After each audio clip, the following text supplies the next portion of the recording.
Welcome to Bullshift, the podcast. I'm John DeGuy, the host of the podcast and the author of the book Bullshift. And this is a podcast that talks about behavioral biases in general and optimism bias in particular, where we talk about how the industry shifts your attention to being more bullish. Thank you so much for being along with us today. I hope you can like and subscribe if you haven't already done so. And let's begin with the actual guest. My guest this week is Michelle Hilscher, and she co-leads the global financial services portfolio at BE Works in Toronto. She's led more than 45 research and strategy engagements with financial institutions and financial regulators. Michelle oversees the development of bespoke behavioral solutions for a range of challenges connected to financial well-being, from improving debt management, increasing retirement savings, protecting consumers from financial fraud, encouraging the uptake and use of professional advice, and improving investment decision making. Prior to joining BE Works, Michelle advised institutional investors in the pensions and benefits industry on how to mitigate governance biases and enhance group decision making at board and committee levels. She completed a PhD at the University of Toronto, where she studied belief bias, and that is one of the many biases that can be a barrier to better financial outcomes for consumers. Michelle, welcome. Thanks for having me. I'm so happy to be here. I wanted to jump off right away with your research regarding belief bias. And I don't talk about it much in Bullshift, and I do talk a fair bit more about confirmation bias. So I'm wondering if you could perhaps be so kind as to help us compare and contrast those two things. Sure can. So I would start with confirmation bias and think about when we are going through our lives, we are encountering information and we're trying to figure out how does that information get integrated with what we already believe. And it's not a neutral process. It's not that information just comes to us, but instead we filter the information. We can't just take it all in. So we focus on the information that confirms what we believe rather than having to confront and try to build a bridge between things that don't match our beliefs. So that's a confirmation bias. Belief bias is something that's about how people maybe are walked through an argument. Maybe you wanted to convince me of something. And so you walk me through some premises, you show me some evidence, and my job is to determine whether I believe you or not. And the thing is that if some of that evidence doesn't quite fit with how I understand the world, what I believe, then I'm going to have a hard time actually buying into your argument. So that's how I think about the two. The second half, though, you might have a hard time of buying into my argument, but if my conclusion is in keeping with what your conclusion would have been, is it fair to say that you might look the other way, and despite the fact that my argument wasn't particularly compelling, you nonetheless are prepared to accept the conclusions because the conclusions, as with confirmation bias, take you to the same spot that you would have gone on your own had you not ever met me? Absolutely. And that's another way that it works. In that what you would do is you wouldn't even necessarily think about the evidence and you jump right to the conclusion and see whether it matches up with your beliefs. And if it does, then the shortcut you take is to accept it without question. So that's a great way to think about. That's one example of behavioral biases, and there are dozens. And I've had a lot of great guests on this podcast, including one of your colleagues, and we've talked about itemizing them. And there's always going to be a chance that there's going to be a certain amount of overlap. But I think for the sake of helping the people listening to think about what behavioral biases are out there and why they're important, I'm wondering if you could perhaps share your 3 or 4 favorite ones, the ones that you think are the most prominent. But also, I'm especially interested because of the work that you do in your consulting, the hacks that we could actually employ to mitigate the harmful effects of those biases that we may or may not even be aware of. Yeah, absolutely. So I'd like to actually talk about a specific type of challenge that we've worked on and think about how we navigate certain financial decisions and think about what are the biases, but also more broadly, the psychological factors that would contribute to our behaviors in those circumstances. And so the example I'm going to use is whether people would choose to seek and follow financial advice. And the insights that I've got to share come from some of the work that we've done on this challenge, where you'll have clients, perhaps, that work with an advisor to go through the effort of putting together a financial plan. But then you observe what we call the implementation gap, which is that you've got the plan in hand and that's it. You don't do anything further with it as a client. And so to break apart that challenge, there are, I guess, three main factors, some of which are biases that I can talk about that contribute to this gap. And I think the other thing to mention here is that we can't put all the blame on the client. Biases happen across the board for all of us. So there are definitely some challenges here that are posed by the advisors themselves. So the first is around the psychology of attention. What do we pay attention to? We just talked about belief bias and confirmation bias and filtering of information. When someone's coming to a financial question or a financial challenge, the question is, what do they put their attention on? And typically what we find is that clients, they may have an ostrich effect influencing them, or they're not even willing to pose the question of what should I do? Should I have a financial plan? It's so challenging. So that's one bias. Another could be, however, that there is this tendency to just have a very narrow type of attention that's directed at just one area in one's life or in one's financial journey. So that could be that you would want, to open up an RESP for your kids' education. And that's very narrow focus on the part of clients, but very natural. Whereas there's this mismatch because advisors are actually focused very broadly on multiple different behaviors that they know clients are going to need to actually do to be set up properly. So that's the first. The second is this license to procrastinate. So that's the licensing bias where people can feel like they've put in enough effort so they're justified in taking a break. And we see that happen when we give, a client their financial plan. And the last thing you would expect is for them to stop the journey and not take the next step. And yet they feel licensed. The effort that they've expended gives them a reason to rationalize for themselves that they don't need to take that next step. The last is this diffusion of responsibility. And so this is where social psychology is very important to think about and integrate into our understanding. And that is where you've got that plan and you've got a client who's procrastinating and the client asks themselves, well, whose responsibility is it to get me back on track? I would say it's my advisor's. The advisor would ask themselves the same question and come to the conclusion that it's actually up to the client now. And Yeah. so And so no one takes responsibility. absolutely, exactly. And so, well, whose responsibility is it? Right. And so how would we deal with these sorts of psychological factors, some of which are biases? Well, I would say we have to ask the question of what would a coach do? Because I think we need to have advisors who are working as coaches. I've been watching a bit of the Tour de France. I don't know if you've been watching any of the stages of that. And I see some overlaps between what coaches do there for their teams and what a behavioral coach maybe should be doing for clients in the area of personal finance.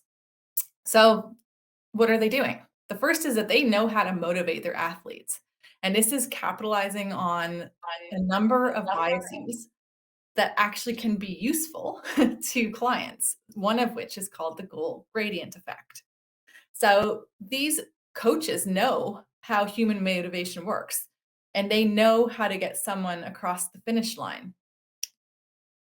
They will know that when you get somebody started, you've got to give them feedback about the number of hours that they've already racked up trying to get to the next step or the number of kilometers that have been put behind them on the road.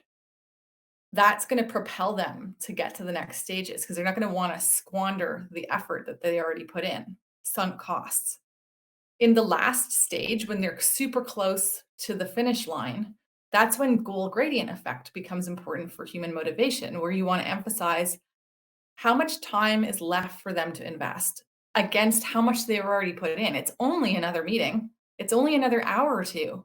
Think of how much you've already done. Or it's only 300 meters and you've done almost 200 kilometers. So, human motivation and how to mobilize it. Should I go on? I've got another few. No, no, that's well. I've got a question, so I think this is maybe a good opportunity for me to interject. I am familiar with some of your work with regard to the implementation gap because a board that I sit on hired you to do a study for us on precisely that subject. And the thing that I found interesting that you didn't quite touch on that I think is really useful for the people tuning in today is what happens is this licensing that you referred to is that people will say they will treat it as though getting a plan written for them is the end result, whereas really it's just a means to the end, and you've got to get a roadmap written for you so you know which course to take when you're on the Tour de France. But it's like, great, I got my map, great, and they get the map and they put it in the drawer and they never consult it and they don't actually use the map as a means of gaining the objectives that they want to get out of their financial life or even out of their life writ large in terms of being able to spend time with family and enjoy retirement and whatever else you might have. So it's interesting. Human nature is one of those things where we're coming to learn now in the 21st century that so much of what we have been doing with regard to finance quantitatively with regard to the numbers, while important, is not probably not as important and not as explanatory as just behavior. And the extent to which we can get people to modify their behavior, hopefully constructively, but at any rate knowingly, and so that things are done on a purposeful basis rather than on a haphazard, well, we'll just leave it up to fate, and if we get around to it, great, and if not, well, then I'll just blame it on the other party for not drawing it to my attention. Then the purposeful pursuit of life goals falls by the wayside because everyone's thinking it's the other person's responsibility, and that coaching is coming in. A lot of what's coming up in the conversations I have on Bullshift, the podcast, is revolving increasingly around the role of the advisor as a behavioral coach. And that's something that is just not the sort of thing that people think about all that much. So maybe that's a good way to segue into the implementation gap and overcoming it. If an advisor is going to be a coach, if an advisor is going to help a client not only write the plan, but also implement the plan and follow up and review it and make it an ongoing iterative process, where is that still your goal, Mr. Jones? Now that this happened, maybe you say you're enjoying work, maybe you can work until you're 67. It's not a bad thing. Can we think about that? How can advisors purposefully, respectfully help clients to overcome the implementation gap? Absolutely. And I think it is about thinking about the first stage of the journey, right? It's the discovery meeting where you're setting expectations. You're exploring the needs that the client has, but you're also helping them to see what's going to come next. And, it's not just in the moment as you ride the course. It's not just in the moment when you get the plan, but it's all those days and months afterwards that they need to plan for also. um, Advisors need to help clients look after more than just that one moment or two, and think about more than just the one goal that clients most likely brought to the table initiating that initial discovery meeting. They need to plan with their clients what will happen when things go off track, because there's a good chance that they will. Anticipate, well, what are the parts of this that will be really difficult? Fully implementing financial advice is hard to do. And it's quite possible that you have many clients who will implement a part of the plan, but not all of it. There's going to be some things that have been recommended that are just annoying or difficult, take time, uncertainty, but you got to anticipate that and put into place an if then plan. knowing that that will happen. And I think part of it is to give the advisor, give the planner an okay to do things that might be a bit uncomfortable if they're going to fulfill the role of being a behavioral coach. I've seen this in the area of, credit training. So, worked with some clients, they have been thinking about how do you train people to use credit better? Those kids getting their first credit card. How do you get them so that they build some healthy habits from the get-go? And we've worked with these clients imagining what the onboarding experience is for a product like that.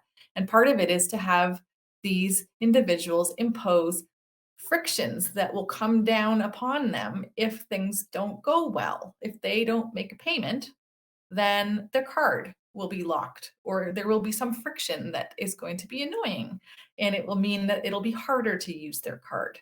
And so we would have to think, well, what is the equivalent that clients and advisors can come up with if for some reason not all parts of that plan get implemented? And I mean, I imagine myself all the nasty things I could commit myself to have happen. I mean, maybe it's partly, that there's a message that's going out to my spouse to say, "Hey guys, you got to come back and we got to have this conversation. And I know it's awkward, but you told me that you wanted me to make this outreach happen." Or maybe it's about pre-authorizing that there's an appointment in calendar and we're going to come back to the table at that date and time if not all parts of the plan have had some progress made against them. Is there evidence in terms of what works best in terms of a carrot or a stick? So what I'm getting at is the objective is to get people to act, to implement. Some people will respond positively to positive reinforcement. Others will just try to avoid pain and do things because they don't want to have their spouse find out about having missed this payment again or what have you. Is there any evidence in terms of which works better, or is it case by case? I think it's context. I mean, I think if you are exercising pre-commitment, it means that you're taking away some of the sting of something that might be unpleasant. So you're not making it as awful. It would be hard for an advisor out of the blue to pick up the phone and call you if, as a client, you haven't followed through on your plan, if they think that that's not really what you want or expect of them. If you've had that conversation, it's still awkward, but it's something that's, I think, easier to do. Let's see if we can go from the specific, which is the implementation, to maybe something a little more general. And that is behavioral biases in general. There are dozens, and we all have them. Everyone on the planet is biased in some way. What would you recommend as being a diagnostic tool to help people self assess what biases they have? And then, of course, as a first derivative, how to overcome them if need be. Well, I think we could start by saying what might we not want to do? How might we not want to guide people? And I would say you can't just ask them to introspect about what their biases are. We don't have access to that information for the most part to know in any given moment what was the main bias or the set of biases that stopped us from doing something. And that is traditionally, what researchers have tried to do is get people to introspect. People don't know, or they won't tell you. So instead, what we need to do is create the opportunity for behaviors to tell us about what the biases were that influenced us. So, for example, there's research that shows that if people are checking their accounts frequently through market volatility, they are present biased. And so, if you wanted to self diagnose, you might look back on your behaviors, look at your transaction behaviors, maybe even. And that would help you to have a sense for what has been driving those actions and then what you might need to do to try and to protect yourself going forward. Um, I can tell you about some work that we did looking at how you diagnose biases without asking. And it isn't in the realm of financial decision making, really. It's not financial services, but it's still a great example. And that is around baby seats. What are the main features that parents care about when they purchase a baby seat? They're all going to tell you safety. Safety will be the top of the list, and they will tell you that. But what about other features? Price, convenience, that it's a sleek aesthetic design. Are they gonna tell you that? Are they gonna say that they want Installability. cost effective, you know? Exactly. So, how do you find out what are those other features that maybe they won't fess up to? And rather than using focus groups or a survey where you get parents to rate independently each of these features, we actually created a trade-off experiment where we looked at the behavior. What was the actual choice across many different types of car seats that varied on price and design and safety and convenience and a whole other bunch of features? What did parents end up trading off? What were the decisions that they actually made? And what did that tell us about what truly mattered to them? And so, what we learned through this approach was that yes, parents care about safety, but we diagnose the shortcuts they use. What are the other features they look at to help confirm to them, confirmation bias, that it's a safe seat? And yes, if it's an authority telling you it's safe, got all of the safety ratings it needs, that's one thing. But parents don't want to stop there. They want something that's about the seat that confirms to them that it is a safe product and it is that it's cushy. It looks like a well padded seat. That is what the shortcut is for parents when they're making this decision. And ironically, the company thought it would be showing the parents that there is a special light guiding system to make the installation process easy. That's what they thought would make parents feel it's a safe product. And it actually made parents feel like it's not a safe product because it's going to be too complicated. So that was a big bet that the company made that our diagnostics were able to overturn. It's funny because one of the things that comes up on the conversations on the podcast is there are a lot of unintended consequences. There are a lot of things where we intuitively expect that if we just do this, then this will be the outcome. And not only are there many instances where that has no meaningful impact, there are a number of examples, and you've just provided yet another, where the impact is counterintuitively the opposite of what you had expected or hoped for. And that's why trying to modify behavior is a tricky thing because it's not a linear, 2 + 2 = 4 sort of exercise. It's like you can lead people down the path, but once you're deviating from the path that you're usually on, people could stop and pick a flower and they could be interested in a squirrel or they could whatever else. And the path somehow takes twists and turns that you didn't foresee and that probably no one could have reliably foreseen. And now here we are, we've got to get people back on the path and it's an interesting journey, giving advice to retail clients. Wondering if you could perhaps just share something very open-endedly in the research that you do. What would you say have been the biggest surprises you've encountered in your time as a consultant, helping people adjust their behavior in a meaningful, purposeful way? Trying to get corporations to change, trying to get relationships to move along in a purposeful manner. You've been doing this for a while. What have you found that you've maybe found rewarding, and what have you found that's been surprising? I think what's been rewarding is that we've been able to not only have an impact at one particular point in, for example, an investor's journey, but to shift how organizations understand investors. And that then means that other things that they're doing, other strategies that they're building get influenced by this new understanding. And that is not just about how we make decisions, but also how to know. And that sometimes you need to go beyond asking people and run some tests so that you'll be able to actually study the behavioral outcomes of different situations. There's no neutral choice architecture. That's something I always come back to. And we're always going to see that the environment influences people in one way or another.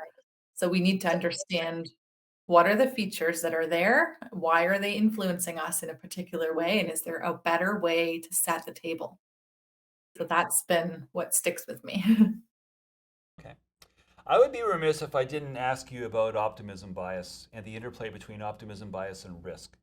So, as we record this in the summer of 2023, we're at a situation where we have an inverted yield curve, we have high debt levels for both governments and for individuals. We have a looming threat of inflation, which may or may not be coming under control. We have valuations that are very high for capital markets. There are a lot of things that are risky if you look at them from an objective historical viewpoint.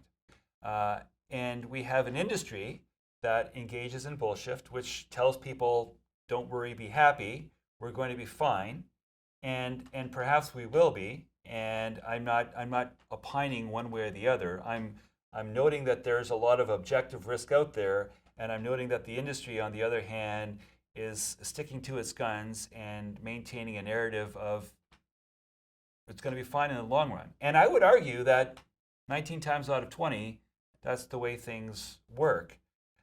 What are your thoughts about optimism bias, good, bad, or otherwise? And you may actually, and I don't mind if you think optimism bias is a totally wonderful thing. I think it's a mostly good thing. I think it's a 95% good thing. But my personal view is that it's dangerous if you become too optimistic that you let your guard down. But you're the expert in behavioral biases, so what do you think? I think that biases are good quality shortcuts most of the time. And they're really only biases when they lead us astray and there are actual real consequences. So I think we'd have to look to see if optimism bias means people are missing out on doing something that would put them into a better position than not to make the judgment call moment to moment. I think that optimism bias means people latch on to what the industry's saying about things are going to be better, fine in the end. And, it's also partly about how we think about our lot in life compared to that of other people and what type of comparison we're making. Are we looking at people who are doing better than us or worse than us? We're looking at people who are doing worse than us in circumstances like this because it's so scary and unsatisfying. And, there's so many other words I could use there of just if you make that upward comparison, it's so unmotivating. So we're doing that downward comparison. And I think we feel that we're less at risk than the average person, even when we know that we're at risk. And there's a research article I read recently. It's a meta analysis published this year about cybersecurity. And it makes the point that individuals are the weakest link in cybersecurity and that organizations, that's the big challenge for them is that they have, people who make intentional errors because of optimism bias. This is the common denominator when you see a cybersecurity incident in any organization is that there are people who are optimistic. They do things like sharing passwords, not taking precautions to prevent cybersecurity incidents, not because they deny that there are bad actors, but they think that those things aren't going to happen to them. Someone else, right? That's And the yeah, whole notion of optimism bias is it's other people who are going to get divorced, not absolutely. me. Other people are going to be in a car crash, Yep, not me. exactly. And we can translate that into the realm of financial decision making by looking at how people consume and use questionable platforms like StockTwits, for instance. So you've got thousands, like more than 20,000 influencers on there. So these are people who are giving out financial advice. They're not trained in many cases. They're not giving out more than opinions in many cases. And some recent research out of an institution in Switzerland shows that 56% of them are actually anti-skilled, which is to say that if you follow their stock recommendations, you'll see a 2.3% below monthly normal return. So they're not giving neutral advice. They're not giving like some good advice and some bad advice. It's like Just that. categorically awful advice. And yet people continue to go to this platform where they know they're swimming with sharks and they keep following this advice. And that must be because either they feel like in the long run they're going to be okay, optimism bias, they feel like they're better than the average person at dealing with the consequences, overconfidence bias. Or maybe it's that they think that they need to take risks to get ahead. And so it's actually about risk perception. I think it's fertile ground for an experiment, frankly. Okay, well, I'll leave that for you because you're the experimenter. I'm just a person who's out in the field trying to work with retail clients and helping people understand things better. This has been a fascinating conversation. We're running low on time, so I want to get to the way we end all these podcasts, and that is with the two things, That's Bullshift and Shift Happens. So That's Bullshift is where I invite people like you to weigh in on things that you think could be done better in the financial services industry. What do you think we could be doing better? We need to help people take a lifelong view of their financial behaviors.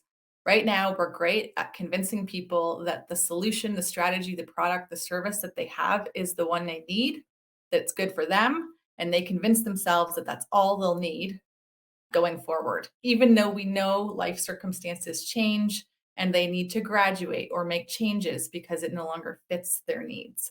So we need to help them understand from day one that change is what's going to happen across the journey, not just sticking with a given product.